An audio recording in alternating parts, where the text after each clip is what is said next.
กราบสบายดีและก็สวัสดีพี่น้องปองไปหมดสู่คนในบรรยากาศยามสวยมือนี้มาเกี่ยวเข่าพี่น้องมือนี้ก็มาพบกับบ่าวคำพงบ้านนาคือเก่าคือเดิมยินดีต้อนรับเข้าสู่ส่องบ่าวคำพงบ้านนาพี่น้องเอ้ยมาเบิ่งเข่าสุกเต็มท้องทงนาเลยพี่น้องเอ้ยมือนี้กับผ้าพลโซลธาคึมได้ยินข่าวว่าพายุสีเข่าพี่น้องเอ้ยเฮ็ดแนวใดได้แต่ว่าเข่าเฮามันสีก้อยเลยพี่น้องจำเป็นต้องได้เกี่ยวพี่น้องจักสิเฮ็ดแนวใดพี่น้องมือนี้ก็โอ้ยพี่น้องเอ้ยลำบากชีวิตชาวไร่ชาวนาแบบนี้แหละผลผ้าผลชลทานี่สิตกอีกแล้วพี่น้องเอ้ยจักว่าสิท่วมอีกกระไพจักพี่น้องไปเบิ่งนำกันไปเกี่ยวเข้าก่อนพี่น้องเอ้ยบ้านนี้สวยแล้ว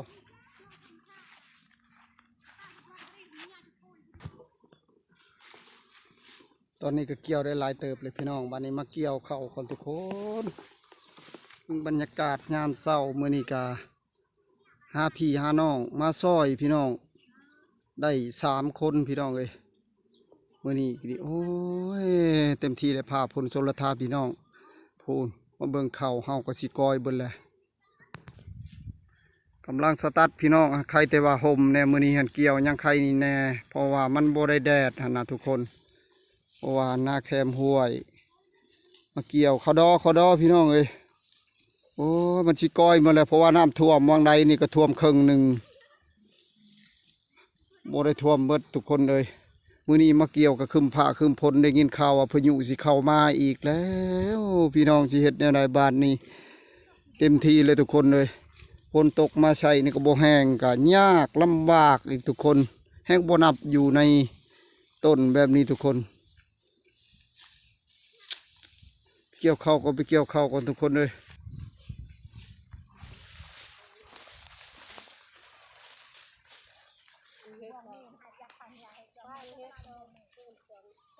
นี่โดเนาะโอ้ยมีหันมากเขานี่ก็ดี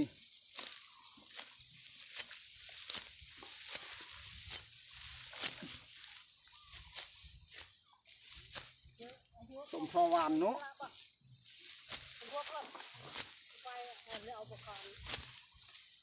มือต้องจีนบ่ขอบเอามือตะบอนเนาะมือทัดจีนโดดฟานท็อปลอกคือกันโอ้ยฝนตกในเต็มที่แล้วฝนตกในเฮ็ดได้บ้านนี่คอในทอน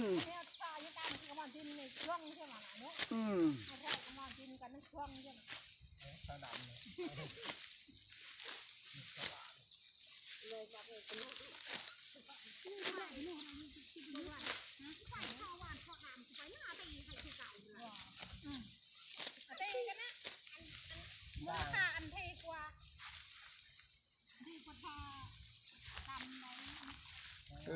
อ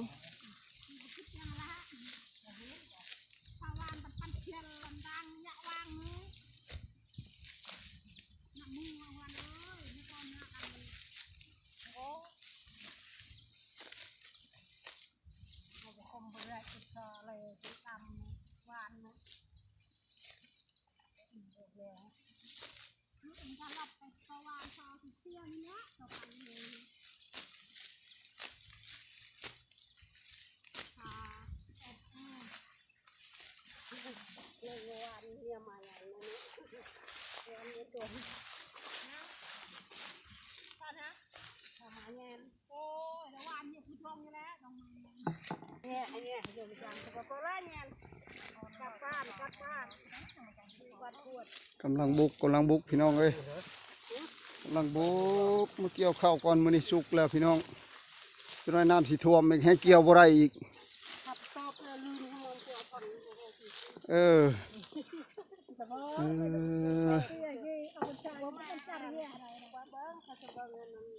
สุกไปแล้วพี่น้องเอ้ย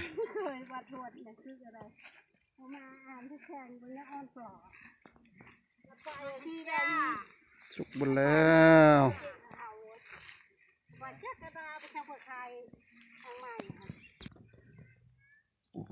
นาแคมห้วยพี่น้องแต่ว่าน้ำบกหลายเติบต้นนี่ฮะ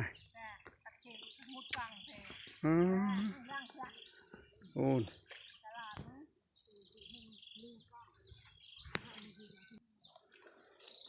ผมมาเบิ่งทางนั้นผู้นี้พี่น้องไหลปลาช่วงนี้ก็สิเข้าเดือน11เลยพี่น้องเพราะว่าปลาช่วงนี้ก็มันขึ้นและปลากระบอกเป็นห้วยโอ้ยทุกคนในการหาอยู่หากินแบบธรรมชาติอยู่ชนบทบ้านไร่บ้านนาเฮาพี่น้องแบบนี้แหละตกตอนกลางเว้นมาก็หาตึกแฮแซมองพี่น้องไล่มองไล่ปลาแซมองพี่น้องปลากระบอกลายบ้านเฮาพี่น้องมาเบิ่งการหาอยู่หากินก็สะดวกสบายพี่น้องอยู่ใกล้ห้วยใกล้ห้องแบบนี้ปูปลาหน้าน้ำของอยู่ของกินโอ้บ่อยากพรรณนาพี่น้องหลักๆก็จะเป็นปลากดปลาดุกพี่น้องปลากระบอกโอ้ตัวช่วงนี้พี่น้องมาเบิ่งปลาขึ้นพี่น้องอีกจักหน่อยลมมีสายลมจักหน่อยแห้งกระเตกแตกจากพี่น้องแห้งม่วนอยู่บ้านให้บ้านนาเฮาบ้านนี้ก็มาเกี่ยวข้าวก่อนพี่น้องมันช่วยแล้วตอนนี้ฮะบ่ได้ฝนก็สิตกเลย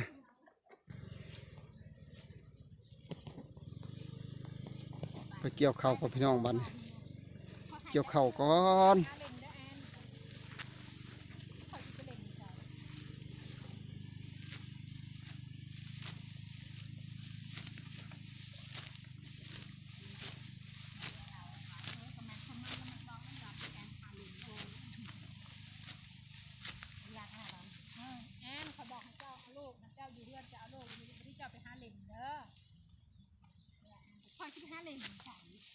ไปใช้กระไปเลยมือเต็มมี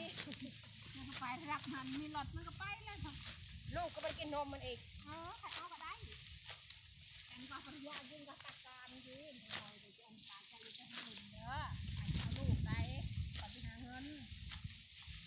เดี๋ยวต่ออยากใครที่เล่นใช้เดี๋ยวไปอันไหนก็ตัดการเพื่อเอาคนเยอะช่วงนี้เรื่องบ้านที่เราคือก็เอามือลูกใส่ปลาวันวันคือปลาใส่อ้วนมือเท้าคือมือไอ้บอลแค่หมักลงกลางเลยที่เรามืออย่างนี้ปลาก็มาทางกระยาแอนหอมกินยิ้มนี่ก็นะจนพวกเราได้มือลูกก็บ้าจะไปโอเคมึงอย่าปอบตูนวีละหันอันเอ็ดลึกมึงอย่าปอบปลาแม่ได้โอเคได้เจอกระจาคือตะกูกี้คือจนโดนไปอ้วนคือไปก็มือลูกยิงเนี่ยเรื่อยลำคามคือตะเกียเลยเว้ยกับบอสเยอะตอนเรียนไปตอนเห็ดตอนหาดาวเนี่ยจ้าทะเลต่อที่ไหนวันเทียนปั้นเนี่ยคือท้องมันโตเป็นงานอันว่าเจาะเป็นงานคือก็อันเบิดนึงจะโชว์ให้เด็กชาวบัวทลางให้เด็กคือกับปุ๊บเงยไม่แต่ไม่แต่ช่างโชว์ปุ๊บเพ่เนี่ยปิ้วตะกี้ไฟเปล่าคือตะกี้เจาะริมมเบิดดาวได้คือตะมองก็ไปเรียกคือเยอะว้าฝ่ายที่มันปั้นที่ไหนมันทำนะอันปั้นกันเนี่ยมาลูกดอมเนี่ยคืออันเบิดดาวยังไม่ตะบอกมาปาสิวันมันจะบอกคือแบบว่าอยู่ในปัญญาแม่ยี่ทั้งแต่ก็ต้องว่าเจ้าแล้วเรียกไม่พริตตาตะโกเลยตัวป้าอันนี้ก็จะมอบกันที่พริตตั้มก็เลี้ยงแต่เลี้ยงไม่เครื่องเลยสิยะบอลเนี่ยเราบอกบอลเขาก็ได้มอบเบิดนะคือก็เป็นว่าวันตรงนี้เนี่ยกระดังว่าก็ถูกโกยดีอันตั้งฟาดแต่ยันแกเมืองวันกันเมื่อคืนกันอันเมื่อคืนกระดังชาเขาจะปิ้วเด้ออันแต่งแกอันแต่งจ่อมีน้ำโดนแต่สแกนแต่ก็อันจะหมักอย่างไรเนี่ยงานคือเนี่ยบัวเห่านะเนี่ยพ่อ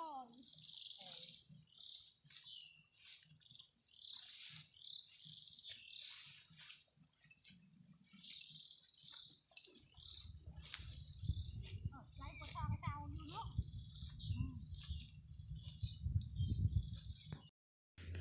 หลังจากได้เกี่ยวกระแดดแล้วพี่น้องตอนนี้ก็สิได้ขึ้นก่อนพี่น้องเฮ็ดอยู่เฮ็ดกินก่อนช่วงนี้มันแดดแห้งเลยพี่น้องตอนเที่ยงแล้วทุกคนตอนนี้ก็สิได้ขึ้นก่อนพี่น้อง